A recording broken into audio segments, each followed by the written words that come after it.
نحمدہ و نصلی علی رسول الکریم۔ نمبر 1 ترجمہ اذکار نماز۔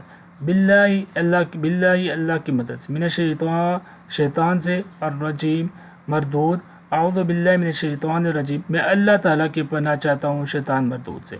نمبر 2 نماز کی سنتیں۔ چنگلیاں اور انگوٹھے سے حلقہ بنا کر گٹے کو پکڑنا مردوں کے لیے، درمیانی 3 انگلیوں کو کلائی کی پشت پر رکھنا مردوں کے لیے، ناف کے نیچے ہاتھ باندھنا مردوں کے لیے۔ نمبر 3 بڑے بڑے گناہ جو بغیر توبہ کے معاف نہیں ہوتے، اور ایک گناہ بھی اوپر سے نیچے گرا دینے یعنی جنت سے جہنم میں لے جانے کے لیے کافی ہے، مگر اللہ تعالیٰ جس پر فضل فرمائے۔ چغلی کھانا یعنی ادھر کی بات ادھر لگا کر مسلمانوں کو آپس میں لڑانا۔ تہمت لگانا یعنی جو عیب کسی میں نہ ہو وہ اس کی طرف منسوخ کرنا، دھوکہ دینا۔ نمبر 4 گناہ کے نقصانات جو دنیا میں پیش آتے ہیں۔ آدمی توفیق طاعت اور نیک اعمال سے محروم ہو جاتا ہے، زندگی گھٹتی ہے اور زندگی کی برکت نکل جاتی ہے۔ ایک گناہ دوسرے گناہ کا سبب ہو جاتا ہے، جس سے گناہوں کی عادت بڑھ جاتی ہے اور چھوڑنا دشوار ہو جاتا ہے۔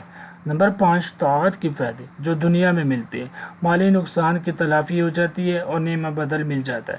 نیک کام میں مال خرچ کرنے سے مال بڑھتا ہے، دل میں سکون اطمینان پیدا ہو جاتا ہے، جس سے لذت کے سامنے سلطنت حفت اقلیم کی راحت ہیچ ہے۔